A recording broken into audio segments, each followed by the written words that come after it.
못한 자가 이와 같으니라. 아멘.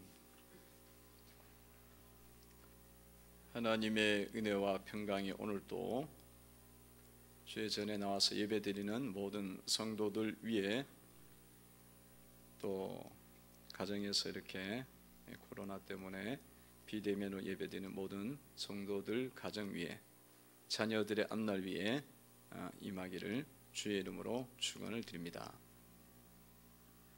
여러분들은 내 얼굴이 잘 보이십니까? 여기 앞에 있는데 잘 보여요?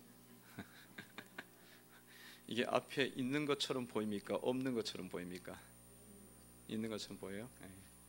저는 이렇게 보면 조금 한번 반사가 돼요. 하여튼 잘 보인다니까 감사하고. 네. 예수님께서 이제 제자들에게 복음을 전하셨죠. 하나님 말씀 전하고 하늘의 말씀 전하고, 그러는 가운데 또 무리들이 몰려왔고, 그 무리들에게도 또 주님께서 복음 이제 전하면서 그들에게 생명의 양식을 계속 이렇게 주고 계셨어요. 그래서 이제 무리 중에 한 사람이 예수님께 오는 이제 요청하는 그런 사건으로 이제 이야기가, 이 복음의 역사가 진행됩니다. 이 사람이 이제 한 사정이 있었죠. 그 사정 때문에 이제 예수님께 왔는데, 어쨌든 인생 가운데 최고의 성공은 예수께 온 겁니다. 예수님께 나왔고, 예수님 앞에 나오면 모든 죄 사하고, 이렇게 우리 죄 사하고 영생복락 누리면서 이 은혜가 사실 임하는 거죠. 그러니까 인생 최고의 이제 그런 선택과 그런 은혜를 지금 이 사람은 사실 입고 있습니다. 그래서 우리가 예수께 나온다는 것, 너무너무 귀한 그런 시간이고 축복의 시간인 줄로 믿습니다. 주님께서 오늘도 이 자리에 함께 하시고, 또 비대면으로 예배드리는 그 상황 가운데도 주님이 역사하시고 함께 하셔서 여러분들 속에 하늘의 양식으로 풍성하게 채워 주시리라 믿습니다. 땅의 양식이 아니고 하늘의 양식을 채워 주실 거예요. 그 사람이 이제 와서 이제 요청하는 그 내용은 뭐였냐면, 자기의 유산을 나누어 달라는 거예요. 부모로부터 받는 유산을 나누어 달라, 그렇게 이제 요청을 하니까 예수님께서 그 요청을 들으시고는 내가 너희들 가운데 재판장으로 왔냐 하시면서 그 이야기를 이제 거절을 하셔요. 거절하시면서 예수님께서 하신 말씀이 있습니다. 그것은 탐심을 물리치라. 생명의 넉넉함이 소유의 넉넉함에 있지 않다. 그렇게 이제 말씀을 하셨어요. 15절이 이제 그 말씀이죠. 그 질문자에 대해서, 그 예수님께 와서 참 자기 재산 좀 나눠줬으면 좋겠다고, 이 분쟁이 끝났으면 좋겠다고 요청한 그 사람에게 주신 말씀이에요. 한번 읽어봅니다. 읽습니다. 시작. 그들에게 이르시되 상가 모든 탐심을 물리치라. 사람의 생명이 그 소유에 넉넉한데 있지 아니하리라 하시고, 주님께서 그 사람에게 말씀하시기를 탐심을 물리쳐라, 모든 탐심을 물리쳐라, 그렇게 이제 말씀을 했습니다. 이 사람의 요청은 부모가 이렇게 재산을 나눠주면 그냥 예수님이 반반씩 나눠 가져라, 아니면은 뭐 5분의 3 형, 5분의 2 형, 동생, 뭐 이렇게 해라, 이렇게 딱 잘랐으면 좋잖아요. 그런 대답을 원했는데 예수님은 그런 말씀은 안 하시고 네 마음에 있는 탐심을 물리치라, 그렇게 이제 말씀을 하셨단 말이에요. 그럼 뭐 아무런 결정이 된 게 아무것도 없어 보이는 그런 어떤 그런 말씀을 주님이 지금 한 것처럼, 사실 얼핏 보면 그냥 우리가 육의 눈으로 보면, 육신적으로 보면 아무 결정이 안 돼 있는 거야. 마음의 문제잖아요. 마음의 문제는 보이지도 않는 건데, 그런 것에 대해서 주님이 말씀하신 것처럼 보입니다. 그러나 사실은 이 말씀이 이 사람에게는 너무나 필요한 말씀이고 이 사람에게는 너무 귀한 말씀이고 이 사람에게 생명을 주는 말씀이라는 거예요. 할렐루야. 주님 말씀은 뭐 틀림이 없는 거예요. 진리가 나옵니다. 생명이 나옵니다. 거기에는 하나님의 은혜가 나와요. 그 틀림이 없어요. 이제 그러니까 창과 모든 탄심을 물리치라 그 말씀을 주셨는데 정말 그것이 그렇게 진리냐? 여러분 이 사람이 욕심이 있는데 탄심 욕심이 있는데 재산을 뭐 2분의 1을 나누라 뭐 하든지 아니면 뭐 5분의 2, 3 이렇게 나누라 이렇게 이야기를 했다 쳐보세요. 그러면은 이 동생의 마음속에 탄심이 있어, 욕심이 있어. 그럼 어떻게 되겠어요? 아니, 반 정도 준 것에 만족 못해요. 왜냐하면 내가 거기에 그 기여한 바가 많다 이런 생각이 들 수 있고 내가 부모도 모셨다 뭐 이런 생각도 들 수도 있잖아요. 그러면 계속 그 욕심 때문에 형을 쪼우는 거야. 형과의 관계가 단절이 되고 형이 이제 봤을 때 동생이 그렇게 나올 때는 또다시 이게 분쟁이 되는 거죠. 그럼 뭐 얼마든지 뭐 적게 줘도 그렇고 조금 더 많이 줘도 그렇고 이 생각 속에 탄심이 있을 경우에는 이 문제가 해결이 안 됩니다.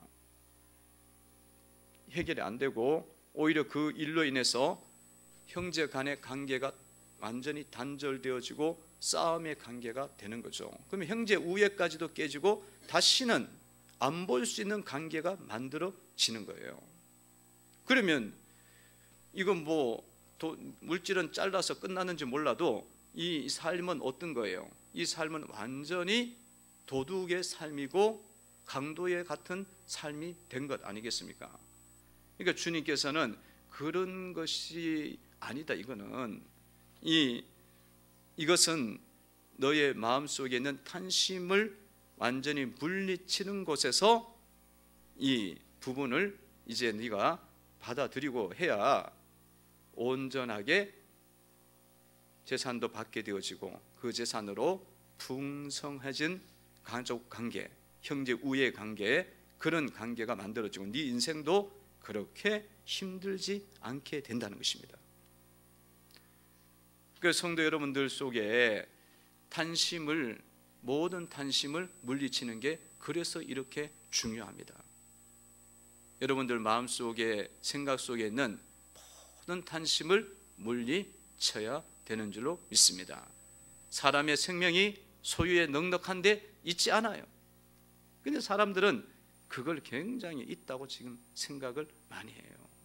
그래갖고 막 소유가 더 있으면 막 생명이 더 멋지게 살아나고 막 행복할 것 같다고 막 굉장히 그러잖아요.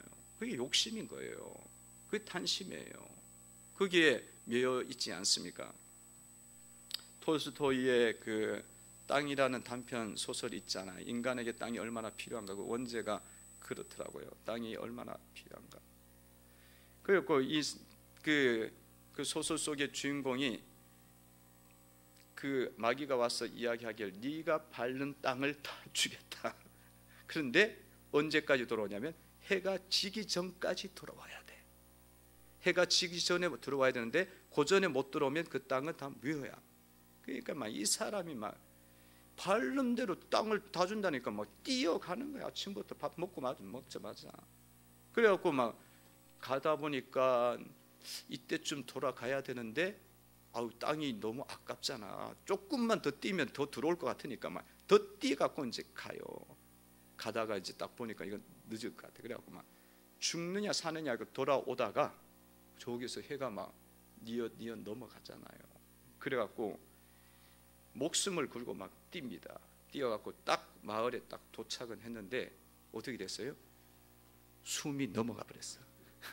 그게 소설의 끝이야. 그래갖고 죽었어. 그래갖고 그 사람이 모지에 이제 땅에 파묻잖아요. 파묻혔는데 땅이 몇 평이 딱 들어가냐면 3평 들어갔어요. 그 인간에게는 땅이 3평만 필요하다. 그 소설이 그 인간의 욕심이 그런 거야. 이 욕심을 부리면 그런 거예요. 그래서 우리가 욕심 부리다가는 생명 잃어요. 주님 그거 아시거든. 그래서 근본적인 답을 지금 주님이 주시는 거예요. 성도 여러분, 여러분 속에 있는 탄심이 이렇게 무서운 겁니다. 이 탄심을 꼭 버리시기를 바랍니다. 나 욕심 별로 없어요. 나 탄심 별로 없어요. 이 탄심은 원어로 보면 더 많이 얻고자 하는 거예요. 얻었는데 또 더 많이 얻고자 하는 거예요. 그런 건데 문자적으로는 그렇지만은 이것을 영적으로 생각을 하면 하나님의 그 지혜에 비춰서 생각하면 이건 뭐냐면, 탄심은 뭐냐면 본질을 찾아가면 다른 사람의 마음을 몰라주는 게 탄심이에요. 탄심. 그 다른 사람의 마음만 알아주면은 그거 이제 탄심을 우리가 물리칠 수 있고 이길 수가 있어요. 그러니까 자기 것만 생각하고 자기의 어떤 것만 입장만 생각하면 그 욕심이 많은 거예요. 욕심이 많은 거예요. 여러분, 이 사람들이 탄심을 물리치고 형의 마음을 읽어주고 아우의 마음을 읽어줬으면 어떻게 됐을까요? 형님이 지금 이제 애들도 이제 다 이제 막 한참 장성하고 대학교 가고 이러니까 돈이 많이 들어갈 거야. 그러면 형님은 훨씬 더 땅을 많이 가져야 돼. 형님 더 가지세요. 나는 뭐 아직은 젊었으니까 돈 벌어서 쓰면 돼요. 그렇게 이야기를 해요. 그러면 형의 마음을 알아주고 탄심 물리친 거죠. 그러면 형은 그렇지, 동생 너도 지금 앞으로 이제 자녀 키우고 가려면 더 많은 돈이 필요해. 그러니까 너가 더 가지는 게 맞아. 이렇게 되면은 너무 이 관계가 좋아져 갖고 이 유산이 결국은 그 삶의 소유, 그 삶을 넉넉하게 하고 생명을 풍성하게 만들게 된다는 거예요. 근데 이 탄심 부리면은, 그러니까 아까도 이야기했지만 완전히 다 망가지는 거예요. 성도 여러분들이 다른 사람의 마음을 읽을 줄 알고 그 마음의 아픔과 그 마음의 그런 어떤 이 생각과 수고와 이런 것들을 알아줄 때에 우리가 탄심을 버리게 된다는 거예요. 나는 욕심이 없어 이렇게 이야기하는 분들이 많은데 남의 마음을 못 읽어주면요, 내가 굉장히 욕심이 많은 거예요. 남편은 아내의 마음을 읽어줄 수가 있어야 돼요. 아내는 남편의 마음을 읽어줄 수 있어야 되고, 부모는 자식의 마음, 자식은 부모의 마음, 그리고 성도는 성도끼리 성도의 마음, 이런 것들이 읽어져야 되는 거예요. 목사는 성도의 마음을, 성도들은 목사의 마음을 알아야지. 그렇게 안 되면 우리는 탄심 가운데 지금 살고 있는 거예요. 남편이 아내의 마음을, 아내가 집에서 이렇게 음식을 준비하고 그러면 그 얼마나 수고가 들어갔어요. 그 노력을 알아줘야 돼. 뭐 그냥 뚝딱해서 나왔는가 보다. 그 얼마나 욕심쟁이야. 이 밥이 왜, 반찬이 왜 이래? 그러면서 막 자기가 한번 해보지. 몰라주는 거예요. 애를 집에서 막 키우는데 막 이렇게 씻고 청소하고 막 전부 다 키우고 그런 것들을 막 몰라줘. 그리고 뭐 그냥 아무 생각이 별로 없어. 그럼 그게 욕심이 얼마나 많은가. 자기 위주잖아요. 완전 자기 위주잖아요. 그런 상황일 때에 욕심을 부리는 것이고 탄심이 있는 것이고, 아내는 남편의 마음을 읽어줄 줄 알아야죠. 남편이 밖에 나가서 돈을 벌고 일을 하고 그러는 가운데 얼마나 수고를 많이 하겠어요. 정말 많은 어려움과 수모를 이겨가면서 그렇게 해서 돈을 다 갖다가 벌어다 줬는데, 그걸 두고 그냥 돈이 어떻게 왔는지도 잘 몰라. 그냥 돈이 왜 이렇게 작아. 그리고 돈만 그냥 중요하게 여기고 남편에 대해서 어떤 상황에 대해서 전혀 모른다. 그럼 그것이 바로 탄심이라는 거예요. 여러분, 부모와 자식도 그렇고 부부간에 이런 관계가 되면요, 어떻게 되겠습니까? 그 가정이 어떻게 돼요? 생명이 살아나는 가정이 될 수가 없습니다. 그러니 점점 더 어려워지는 거죠. 그래서 여러분들 서로의 마음을 알아줄 수 있는 그런 마음으로 변화가 일어나야 되리라 믿습니다. 저 사람의 마음이 어떠할까? 저 성도의 마음이 어떠할까? 이게 돼야 되는 거예요. 이거를 몰라. 그 모르면은 우리가 엄청나게 갇혀 있는 거예요. 남의 마음은 중요하지 않아. 내 마음이 최고야. 내게 최고야. 내게 제일 1순위야. 이러면은 우리가 욕심 속에 갇혀 있는 거예요. 이게요, 기도도 막 하면서도 계속 그게 갇혀 있어. 갇혀 있어요. 그래서 여러분, 분쟁과 다툼이 나는 거예요.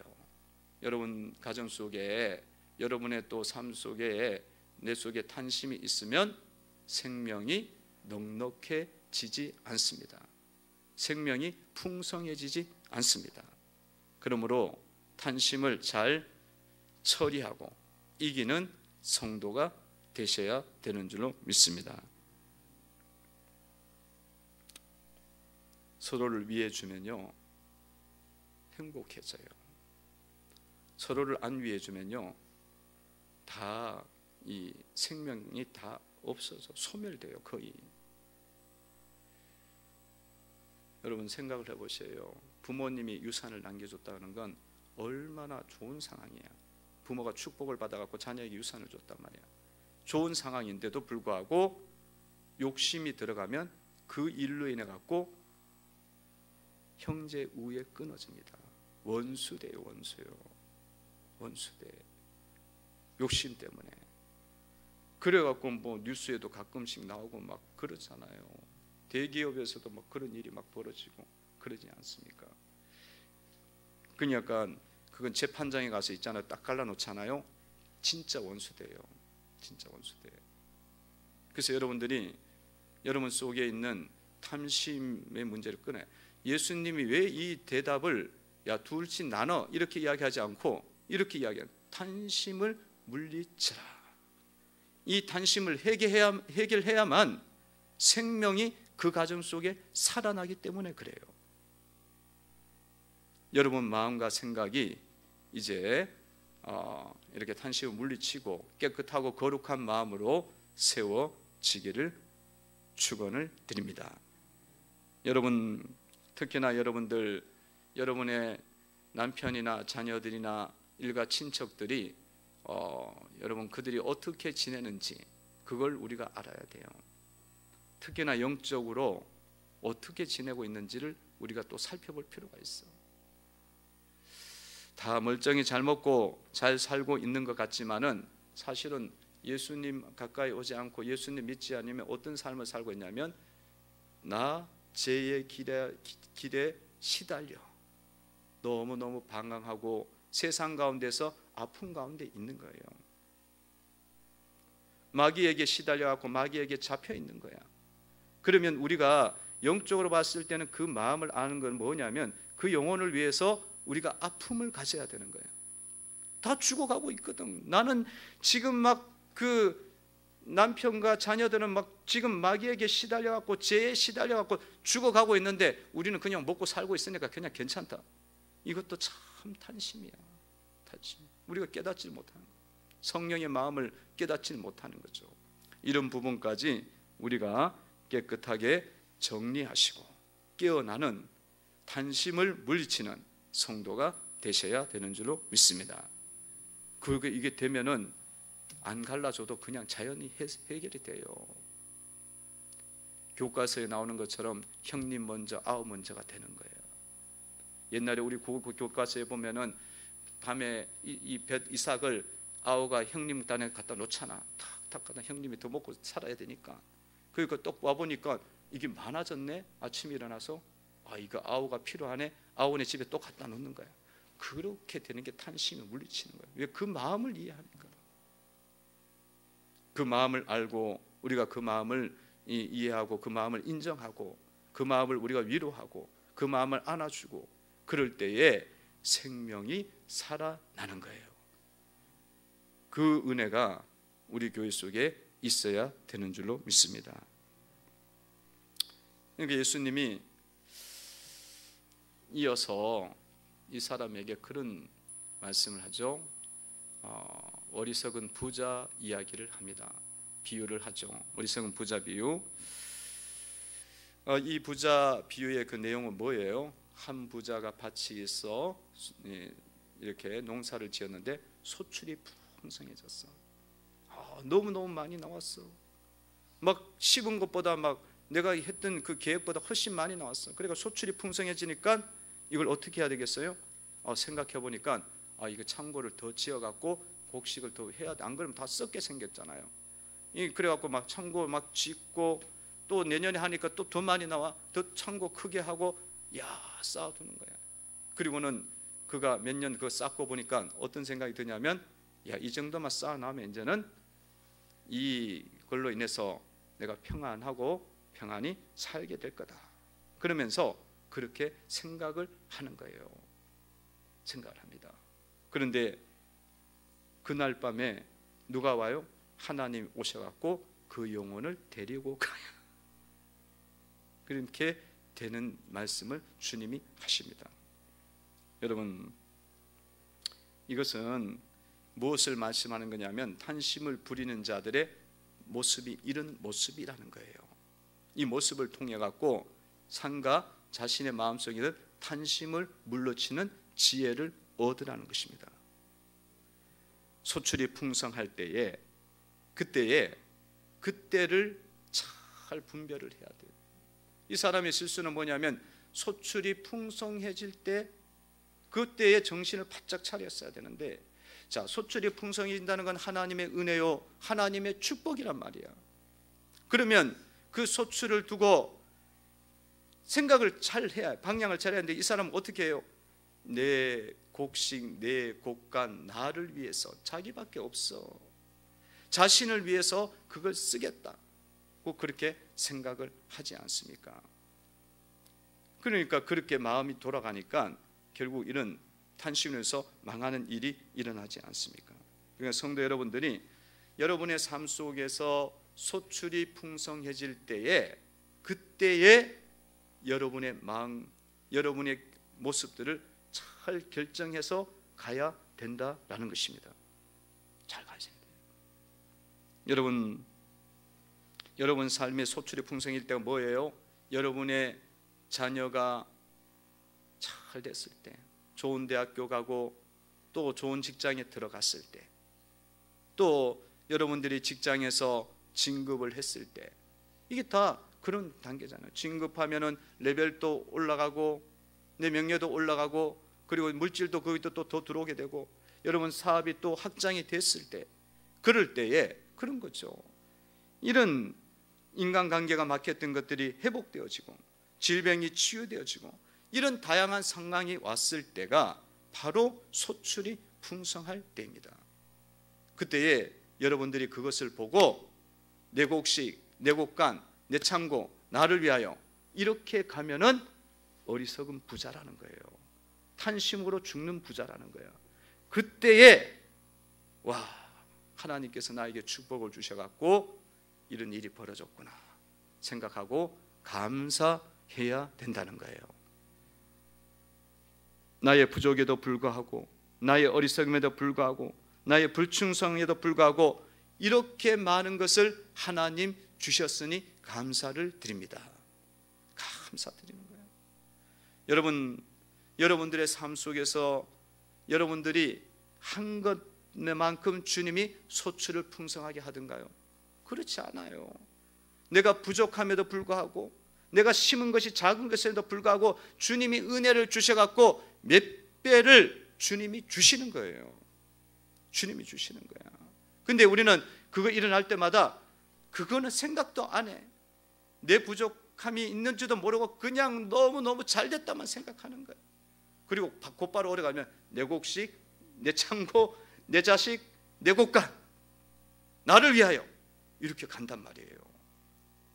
그것이 결국은 자기를 위한 것이 아니고 결국은 자기 삶을 어리석게 만드는 삶이라는 거예요.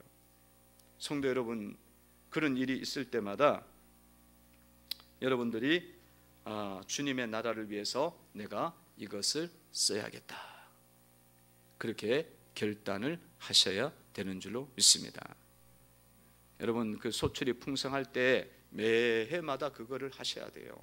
매해마다 소출이 풍성할 때, 이렇게 주님 올려주셨구나. 매해마다. 아니 내가 이제 조금 쌓아두고 여러 해를 막 이렇게 쌓아두고 하려 그러면 이미 힘들어. 여기도 보면 여러 해 쓸 물건을 쌓아도 갖고 이미 마음도 틀려 먹었지만 여기 와서는 도대체 돌이킬 수가 없어. 너무 덩어리가 커졌기 때문에. 주님이 소출이 풍성할 때에 그때에 잘 이 사람의 모습을 보고 교훈을 삼으라는 거예요. 그래서 주님의 나라를 위해서 어떻게든지 사용하는 삶으로 나아가셔야 하나님께 부유한 자가 되는 것입니다.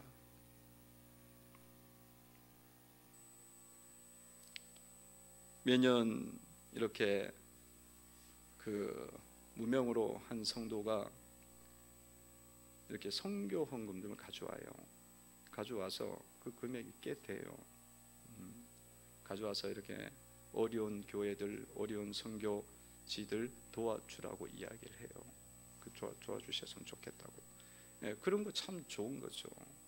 이 소출이 풍성한 것을 다시 한번 나누는 거지. 여러 사람들을 위해서 나누는 거죠. 그렇게 나누면은 사실 저도 그렇게 이렇게 나누면서 제 이름도 올라가. 그런 현상도 있어요. 그런 거예요.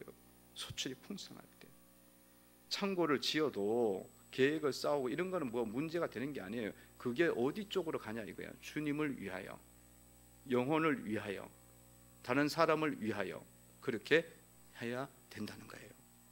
창세기에 보면 요셉이 가뭄 때, 흉년 때 창고를 막 짓잖아요. 그 왜 그렇게 지어요? 흉년 때의 열방을 살리기 위해서 짓는 거예요. 그 방향은 좋은 거예요. 하나님 앞에 여러분들이 그렇게 항상 그 방향을 놓치지 말고 주님의 나라를 위해서, 영혼을 위해서 여러분들이 탄심을 버리고 하나님 앞에 나아가는 성도가 되셔야 되는 줄로 믿습니다. 그렇게 하셔요. 그 살리는 역사가 일어나요. 주님은요, 여러분들이 받은 거, 이 소출 나온 거 다 달라고 안 그러셔요. 다 달라고 안 그래요. 여러분들이 소출이 풍성해지면 그거 충분히 누리고 난 다음에 드리라고 이야기하셔요. 그래도 주님 너무 기뻐하셔요. 너무 기뻐하셔요. 전부 다 막 계속 그러면 어떡하냐, 이 생각부터, 걱정부터 해. 그 걱정 안 하셔도 돼요. 점점 더 나아가도록 하십니다. 만약에 여러분들이 이 소출이 풍성한 때를 계속 하지 않으면 하나님께서 어떻게 하신다고요? 하나님께서 그 영혼을 도로 데리고 가신답니다. 20절에 보시기 바랍니다. 읽어봅니다. 시작. 하나님은 이르시되 어리석은 자여, 오늘 밤에 내 영혼을 도로 찾으리니 그러면 내 준비한 것이 누구의 것이 되겠느냐 하셨으니. 그러니까 이게 매해마다 그런 일이 있어야 되는데 여러 해를 주님이 계속 보고 계신 거야. 올해는 좀 하려나, 그 다음에 또 복을 줬어, 그 다음에 좀 하려나, 그 다음에 좀 하려나. 그 영혼을 도로 찾아간다는 거예요. 생명이 제 명에 못 산다는 거예요. 제 명에 못 산다는 거예요. 생명이 단축이 되는 거예요. 그럼 얼마나 참 무서운 말이에요.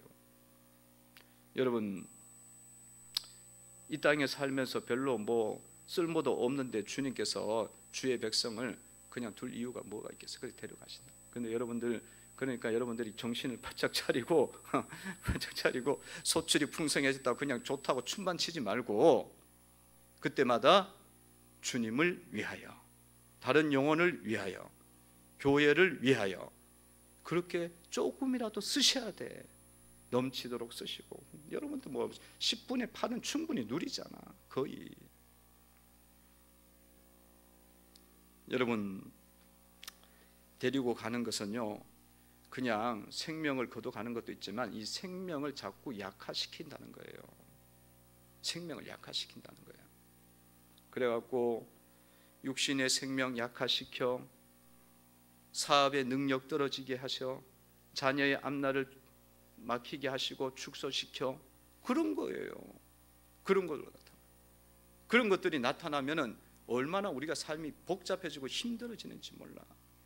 그렇게 해서라도 뭐 하게 하신다고요? 주님 앞에, 하나님 앞에 드리는 삶을 살아가도록 만드시겠다는 거예요.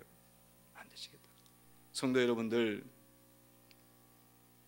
깨어 있어 갖고 이렇게 우리의 생명이 단축되고 축소되는 것보다는 주님 앞에 드리면서 여러분 생명이 풍성한 가운데 거해야 되는 줄로 믿습니다. 제 명예 살아야지. 제 풍성한 삶을 살아야지.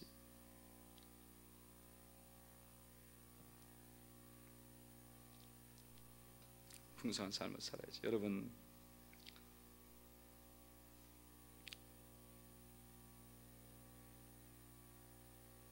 우리가 우리의 인생을 살면서 연세가 드신 분들은 신앙생활하면서 이 어리석은 부자처럼 산 경우가 굉장히 많아요. 그러면은 이게 이 사건이 일어나 삶에서 이게 한번 그냥 처박는 사건이 일어나거든요. 다 경험해요. 처박아. 근데 처음에는 처박을 때는 조금 약하게 하셔요. 그 약하게 하면 깨달으면 돼. 근데 못 깨달으면 나중에는 다 뒤집어 엎어버려 그냥. 그게 생명을 가져가는 단계까지 간다니까 나중에는. 그 얼마나 우리가 이 말씀에 대해서 좀 생각을 많이 해야 된다는 거예요. 깊이 생각하고 여러분들 매해마다 주님 앞에 우리가 부유한 자, 주님 앞에 부유한 자가 되셔야 되는 줄로 믿습니다. 자기를 위해서는 엄청나게 부유한데 주님 앞에는 아무것도 한 게 없어. 네가 한 게 아무것도 없다. 그럼 나도 너에게 뭘 해주겠냐? 그거 아니겠어요? 여러분 삶 속에서 이런 일들을 이제 경험하지 마시고요. 젊은 사람들은 그냥 말씀 듣고 여러분 자신들을 거룩하게 하고 순종하면서 따라가는 성도가 되셔야 되는 줄로 믿습니다. 주님께서는 탄심을 부리지 말고 하나님께 부유한 자가 되라고 오늘 말씀하고 계시죠. 오늘 말씀에 보니까 20절 이렇게 21절 읽어봅니다. 시작. 자기를 위하여 재물을 쌓아두고 하나님께 대하여 부유하지 못한 자가 이와 같으니라. 아멘. 여러분들 하나님께 부유한 자가 이제 돼야 되는데 그럼 어떻게 해야겠습니까? 날마다의 삶 속에서 탄심을 물리쳐야 됩니다. 여러분 삶의 외모나 겉모습이나 이런 것들에 여러분들이 치중하는 것보다 더 우선적인 건 뭐냐면 여러분 마음과 생각을 살펴봐야 된다는 거예요. 마음과 생각을 살피셔야 돼요. 여러분들이 소유를 보고 그 소유의 넉넉함을 두고 평안을 찾고 있지 않는지, 그렇게 그것의 평안을 찾고 있다면 이거는 엄청나게 지금 내가 위기 가운데 있는 거예요. 소출이 많네. 이렇게 물건이 재물이 저장돼 있네. 이걸로 내가 평안히 살지. 이제 앞으로 뭐 문제 없겠네. 이게 지금 이 사람 이야기거든요. 19절 보면은 19절 그 말씀에 그렇게 나와 있죠. 읽어봅니다. 시작. 또 내가 내 영혼에게 이르되 영혼아 여러 해 쓸 물건을 많이 쌓아두었으니 평안히 쉬고 먹고 마시고 즐거워하자 하리라 하되. 이게 지금 그거거든요. 그러니까 여러분들 삶에서 이게 물질에 대해서 안정감, 물질로 안정감을 갖고 이게 나의 소망이고 나의 방패라고 생각하고 거기에 딱 드는 순간은 엄청나게 지금 위험한 단계에 온 거예요. 그 단계가. 왜냐하면 그 단계 때문에 20절이 나오는 거거든. 오늘 밤에는 찾아가야겠다. 그게 아닌 걸 가르쳐 주려고 그 일이 일어나는 거예요. 그래서 여러분들 삶을 살아가면서 내 이런 물질과 내 사업의 확정과 내 직장의 잘됨과 내 자녀의 이런 일들로 인해서 여러분 삶이 배부르다 든든하다 이렇게 될 때에 그것이 평안의 근거가 된 때는 내 마음이 지금 굉장히 위험한 단계에 온 거예요. 신앙이. 그때는 여러분들이 이거는 아니야. 주님 앞에 와서 여러분들 회개하시고 빨리 깨어나야, 영적으로 깨어나는 신앙인이 되어야 되는 줄로 믿습니다. 깨어나셔야 돼요. 여러분, 인생의 소망은 주님만이 나의 소망입니다. 주님만이 나의 방패가 되시는 거예요. 나의 피할 반석이 되시고 나의 영원한 생명을 주시는 분이에요. 이 주님이 나의 반석이고 나의 방패고 나의 소망이 되어야 되는데, 거짓을 두고 그것이 막 주님이라고 이야기하니까 탄심은 뭐가 되는 거예요? 우상 숭배인 거예요. 그래서 탄심이 그래서 우상 숭배인 거예요. 물질에다가 소망을 두니까 그때는 여러분, 이거는 엄청난 위기가 왔다고 생각을 하셔야 돼요. 그래서 빨리 새벽에 나와서 기도하든지 교회에 달려 나와서 기도하든지 하셔서 여러분들이 그때마다 여러분들 주님만이 나의 소망이고 나의 생명입니다를 고백하면서 살아가야 되는 줄로 믿습니다. 여러분들 또한 날마다 이 하나님께 부여하기 위해서는 여러분들이 가지고 있는 것들을 자꾸 이제 나누셔야 돼요. 물질과 영적인 것들을 여러분들이 나누시면서 살아갈 때 하나님께 부여한 자가 될 수가 있습니다.